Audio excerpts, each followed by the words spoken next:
So they asked me to do this little pre-show, a little warm-up. I'm going to ramble about my love, my fascination with Hanna-Barbera. These guys, I love these guys. This is why we're here. This is who we're celebrating. So I'm going to give you some personal stuff here in a moment. I don't know if this works, so I'm going to try it.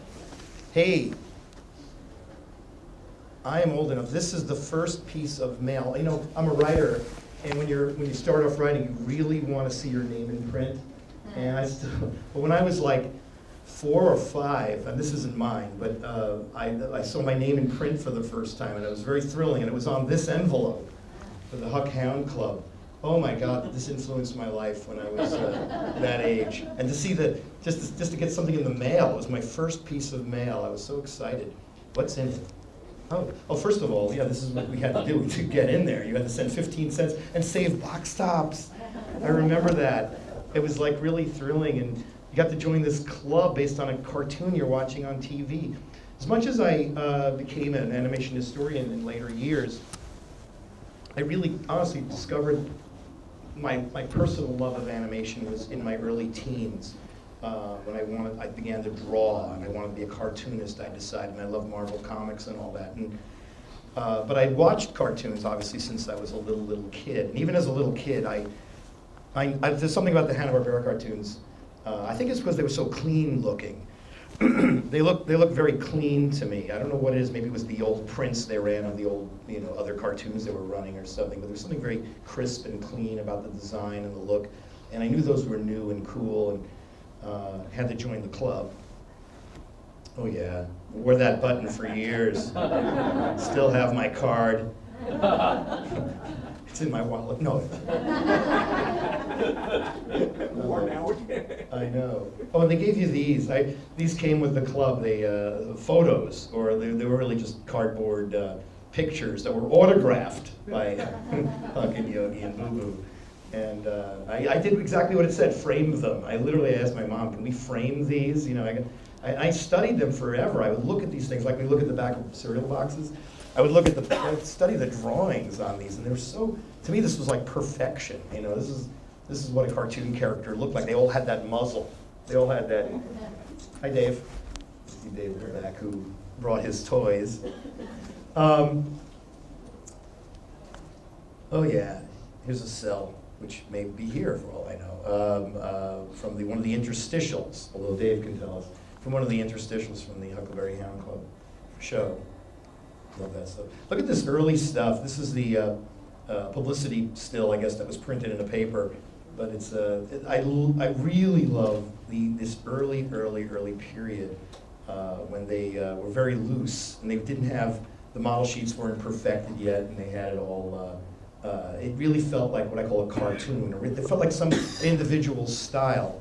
It's interesting that we've gotten back, I'm just pontificating here, but it's interesting that we've gone back in the last 20 years with Nickelodeon and Cartoon Network has gone back to what they call a creator-driven style.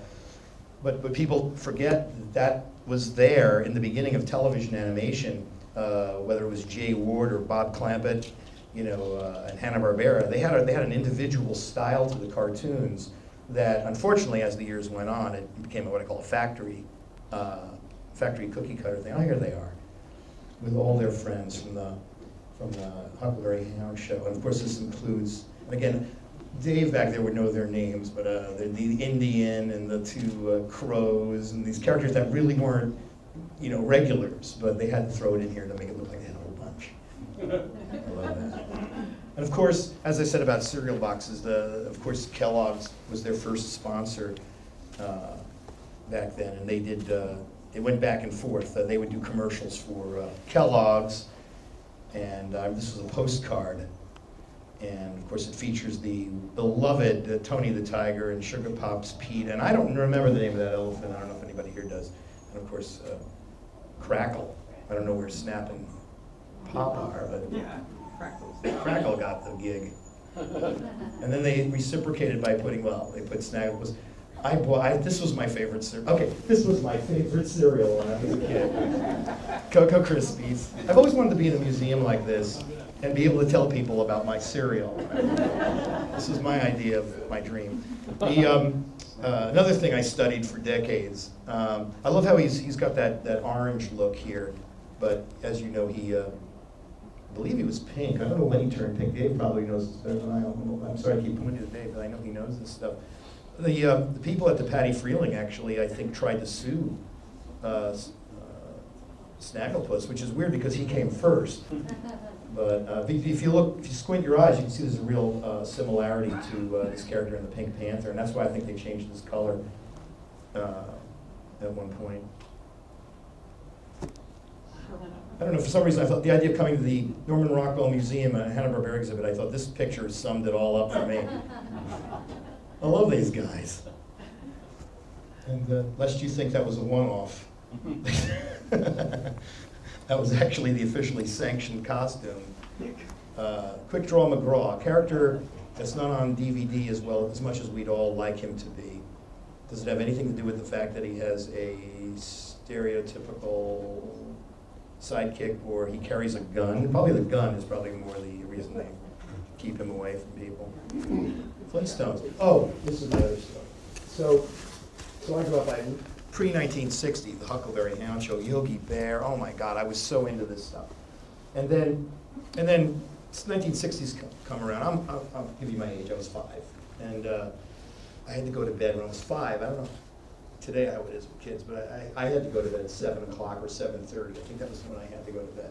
And so marched into my room and go to bed. I couldn't sleep one night, and I remember waking up in the middle of the night. And kids, when they do that, they get scared because it's dark, it's pitch black. You don't know what's going on.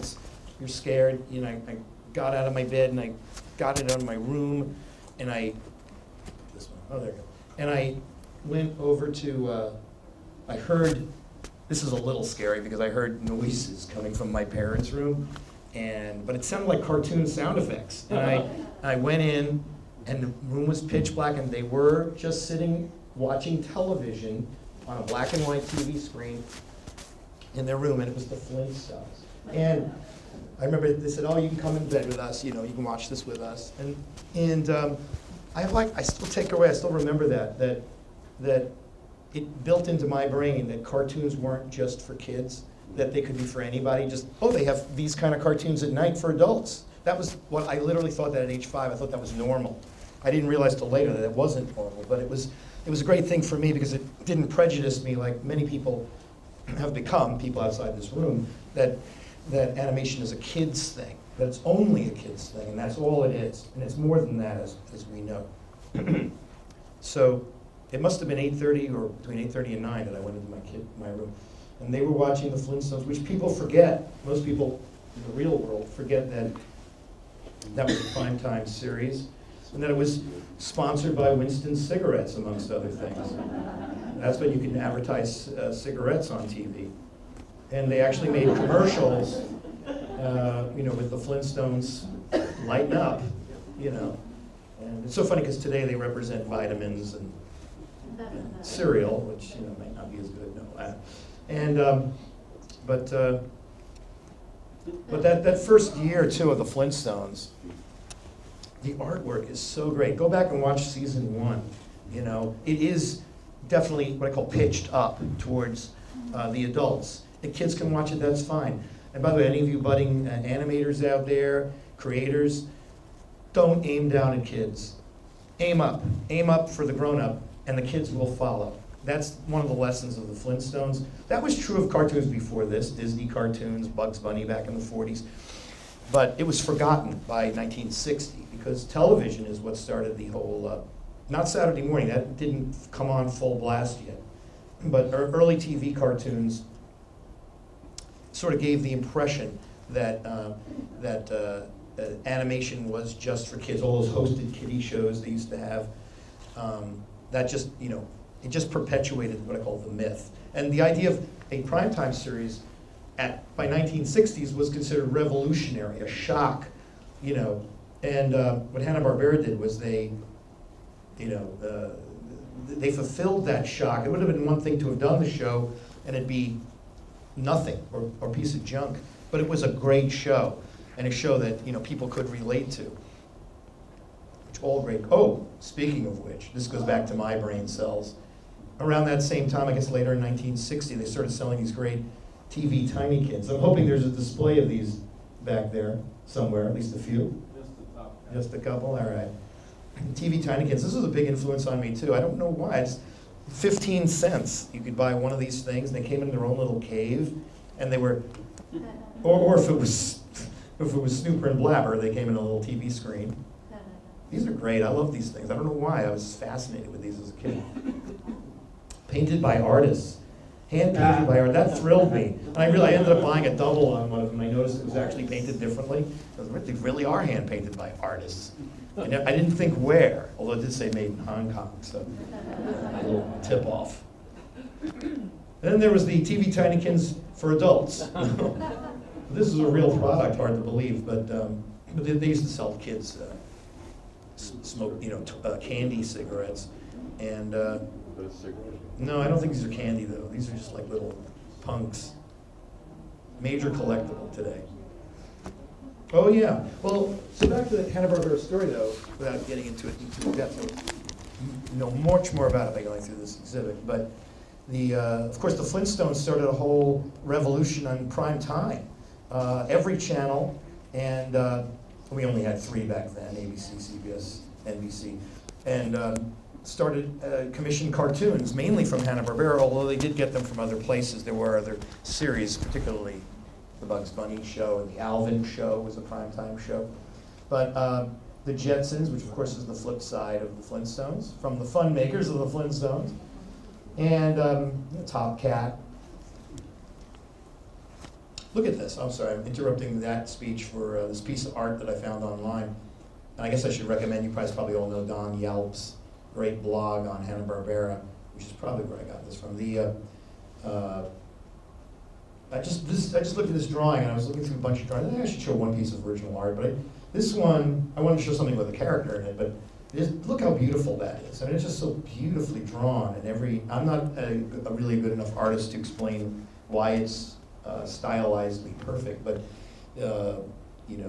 Ed Benedict was the main character designer at this time, and he may have drawn this, or it might have been cleaned up by Io Takamoto or somebody like that, but it's just an amazing, just this one little drawing. It's just the characters that'll last on screen for less than 5 seconds or something, and cheering El Kabong on, in a particular scene. But look at the craftsmanship. This is what I was trying to say before, which is that part of the success of, I'm going to ramble, I'm going to go back and forth about things, but part of the success of Hanna-Barbera at this time was that, first of all, nobody wanted to go into television cartoons in the 1950s. There was no money in it, zero.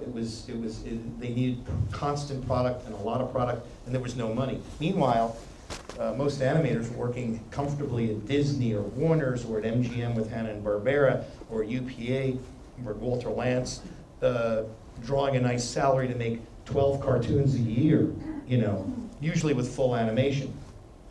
And so the idea of suddenly somebody doing TV cartoons really fell to a couple of low, bottom of the basement producers like Sam Singer. Anybody know that name? Oh yeah. Sam Singer, he's the Ed Wood of animation, I call him. He did his most famous thing, and a lot of people go, I like that show, but his most famous thing was Courageous Cat and Minute Mouse. But he did a lot of junk, like Bucky and Pepito, and Powwow the Indian Boy, I don't know if you know any of these. And if you don't know them, that's exactly why. They're like really bottom of the barrel. In fact, if you're really up on here at Hanna-Barbera, you may or may not know that Sam Singer started another series called, well, you'll know it, it's called Sinbad Jr. And, but you know it because it's a Hanna-Barbera show. He started it, and if you actually do know that series, you'll know that the first X number of episodes were done by Sam Singer's sweatshop. And he, for whatever reason, couldn't fulfill the order to American International, who was syndicating it. And I guess they called Hanna-Barbera, and Hanna-Barbera fulfilled the order and got the gig to just finish doing the series. So it's more well known for being a Hanna-Barbera show than it really was with Sam Singer. Anyway, but I digress.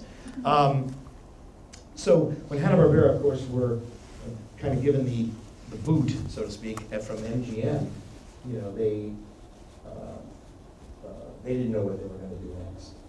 Commercials, they did openings of TV shows. I believe they moonlighted the whole I Love Lucy opening.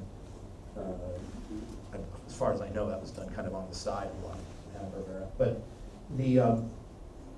they weren't completely sure. And then they figured out with George Sidney, a famous director in Hollywood, and who had a deal with Columbia Pictures, and created a new company, Hanna-Barbera. They were suffering because they had, Screen Gems had Sam Singer. They had Power of the Indian Boy, and that was a bomb. It was horrible. Everybody was doing TV cartoons. They were pretty poor. There's one exception, that would be Tom Terrific from Terry Toons on the Captain Kangaroo show. That was the only thing that precedes Rough and Ready. And Rough and Ready came on. The big difference, there was a big difference. It's the reason that Hanna-Barbera jumped into being paid attention to, was that they had the crew, they had the great talents of the people they were working with at MGM. They figured out a shorter cut way to do it, but they had the voices, they had the artists, they had something that the other guys just didn't have, not only within them, but they also had the physical ability to create a professional looking, appealing product. And that hadn't been seen on television, new for television, ever at that point. And that was, to me, one of the main things. This next thing, of course, was characters that people liked, that they could actually, remember their name of and talk about later. Huckleberry Hound was one of those things. Yogi Bear was a super success in that direction. And did they rest on that? Another cheap jack producer, somebody like Singer, if he had a success, and he never did, but if he did have a success, he'd rest on it. He'd be like, oh, I'm doing this, and this is all I'm going to do. But Hanna-Barbera, in the same way that I think Walt Disney was, that they said, no, we're not, okay, so we got Huckleberry Hound on the air, we got a show, we got this thing going. They didn't rest on that. What's the next level? Where can we go now? How can we get ourselves back to theatrical animation, if possible? And the next step was the Flintstones. They pushed for that. They made that happen. That opened the door to doing all these other series. That opened the door to them doing a Flintstone feature and a Yogi Bear feature. Things began to snowball in a very positive direction for them. They started doing syndication. I'm going on and on with their history, but the rest is history. Here they are. Here's what I should have had on the screen while I was saying all that. Here's some of their wonderful people. Let's see if I've got their names. What's interesting in this picture is there's Joe Barbera standing on the left, and Bill Hanna, and the other guy standing is Warren Foster, and he's standing. The white-haired gent in front of Warren Foster is Michael Maltese, and just to finish this off, if I have it, is Alex Lovey is the gent toward us on the right. And who do I got here? Alan Dinehart. And Dan Gordon. Dan Gordon's the balding fellow, major figure. Worked at Fleischer back in the 40s. He actually worked on those Stone Age cartoons that nobody remembers, but if you read my cartoon research site, you'll know. That's one of the failures of the Fleischer Studios back in the 40s. This series called Stone Age, which was about people in the caveman era using modern day conveniences, sound familiar? And he then became a comic book artist for years after that, for decades. And then Hanna-Barbera called him back in. He's a top story man, and he's one of the guys who initiated the whole idea of the Flintstones. Now, I wonder where he thought that up from.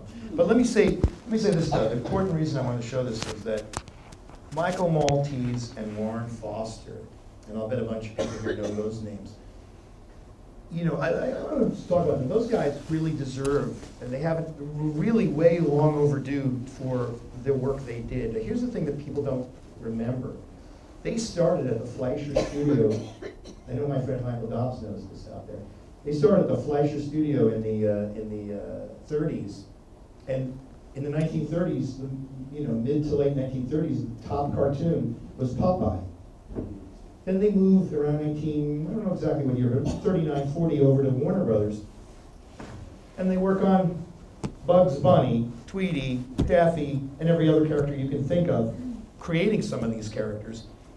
And Warner's is the top studio of the 1940s and 50s. And then by the late 50s, when Hanna-Barbera is starting up and they need stories, they call over Ted Pierce as well, Warren Foster and Michael Maltese, as they start and they wrote many of the best and earliest of the Huckleberry Hound, Quick Draw McGraw, all the great cartoons of the Hanna-Barbera TV empire at the beginning. And those become the most popular cartoons of that era, the early 60s. I mean, so if there's a thread here, besides Hanna and Barbera, and there are other artists and this and that, but the writers, these particular guys, look at their career. They didn't follow, they, I think, were part of some of the greatest cartoons ever made, including the Hanna-Barbera cartoons of this period. And of course, we can't forget what makes a great Hanna-Barbera cartoon. Can't forget the voices, which we have Dawes Butler on the left and Don Messick. I believe that's Doug Young, who is the voice of Doggy Daddy in that picture, rare photo of him. But without Dawes and Don, oh my gosh, it's hard to imagine. They are the voice of Hanna-Barbera. Even when you hear their voices now in other things, you can only think of that they're the Hanna-Barbera mainstays.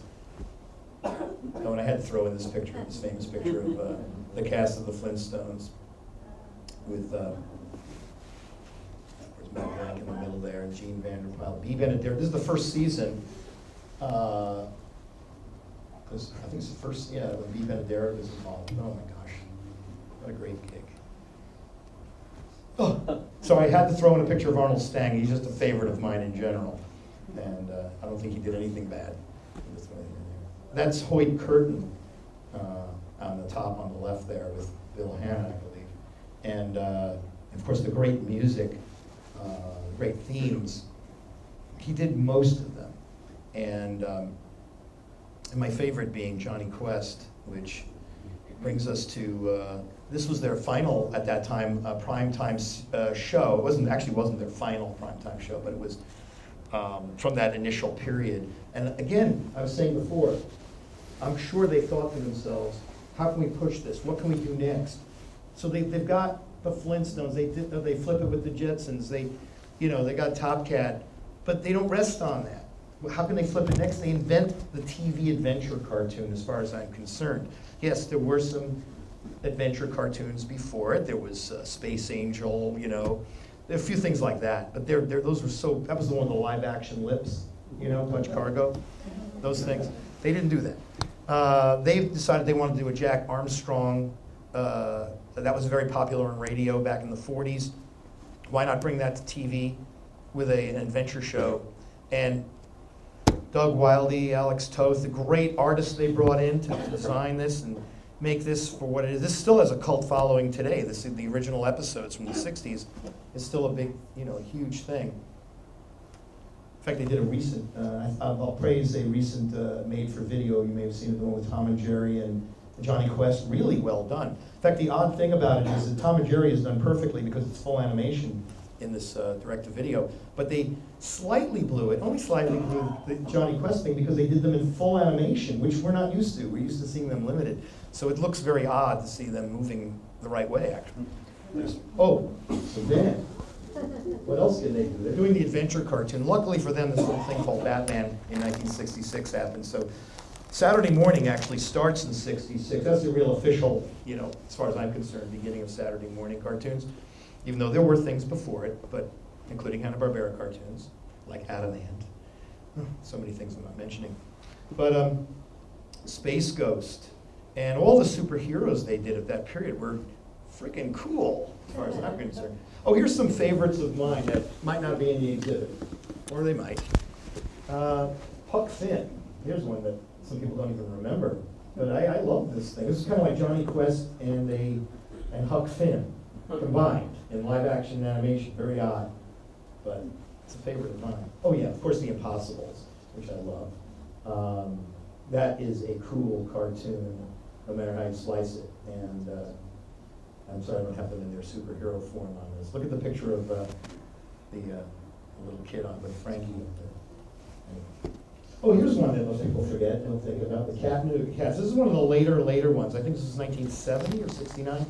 And this was like to be honest, this is sort of the creativity. I think their creativity at the studio really pumps and really goes through the 60s. I am not one to put Scooby-Doo down in any way, because to me that was a holy mackerel with that influence for the rest of Saturday morning and animation from that point on, and of course it's still popular today. But this to me was around the same time, and it was another cool cartoon that kind of got lost in the shuffle. Try to seek that one out. Oh, I did a book on Hanna-Barbera. Here's a little insider thing for you guys. Okay, so I did this book. I highly recommend it. There's some people here in the crowd that have copies of it. You just take a look at it. We submitted this book. We did this book at this company called Insight Productions, and they had license from Hanna-Barbera from Warner Brothers. And at the time when we did it, about 10 years ago, Warner's, these things go through phases. Sometimes something's really hot, and sometimes they just don't care about it anymore. And this was a phase where Warner's didn't care about Hanna-Barbera at all. So this company got the license to do a book on the cheap, I guess. And I ended up getting involved with them, and they wanted this book quickly, and what can we do? I said, well, you know what? I've seen other books on Hanna-Barbera that are out there, and they don't really have the reason we love Hanna-Barbera. Like if you guys have The Art of Hanna-Barbera, you know, if you have one of those books. The problem with a book like that is it's all what I call calendar artwork that they produced like in the 90s, right? And it doesn't look like the characters and what we love about the characters. So what I tried to do with this book was to do that. And we did it. Me and this, we went to the Warner Archive, we got a lot of stuff, and we concocted this book. That's really a gigantic celebration on every single page. And Warner's really didn't even look at it. They had to, it was part of their deal. They were supposed to, you know, approve it. But they didn't approve it until it was literally at the printer. And when they saw it, they flipped. And in fact, this was the original cover for it. If I have that on here, if this thing works. Oh, I was going to show you this. I'll show you that in a minute. This was the original cover for the book. And when they saw the book, they like completely flipped out over every page. Like, you can't do this. You know, Fred doesn't look like that. Yogi doesn't look like this. And by the time they got back to us with all their problems and notes, it was literally too late. It was too freaking late. And the only thing that could change was the dust jacket. So, you go back to that. That's the final version, as you know. And I always tell people to this day, I've had people who come to me and goes, should I buy the book? I'm like, did you see the inside? He goes, no, I'm just on the cover. They go, look at the inside. You'll buy it, I promise. There's my sales pitch. Did I ever meet Bill and Joe? I show you this because this is their staff right the year when they got laid off. This is everybody who was working for them. And Michael Lott, all these people, most of these people went to the new studio once they got it up and going in about a year. And I got to interview Bill and Joe for Animation Magazine. I never really got to know them. I did get to meet a lot of my heroes like Bob Clampett and Chuck Jones and a lot of the great animators, but I never got to really know or get to know Hanna-Barbera. I did meet them several times at events, but I did get to interview them once for like 2 hours, and that was amazing. That was an amazing thing. But my favorite thing, my takeaway from that was I had this picture of the caricature of the staff, and everybody's listed except one guy. Well, they put his name in later. This one guy here. I'll take a look at him. So anyway, their office boy in 1956, this young kid who was studying acting on the side while he was working during the day for Hanna-Barbera, a young guy named Jack Nicholson. And he's caricatured, and he's caught in the caricature of the whole studio, which is kind of cool. It's the only photograph. There's no photographic evidence, but there's. So I asked Bill and Joe. I asked Joe about it. I said, did you in all of this time? This was probably in the 90s or late 90s or something like that. When I spoke to them, it was the 90s.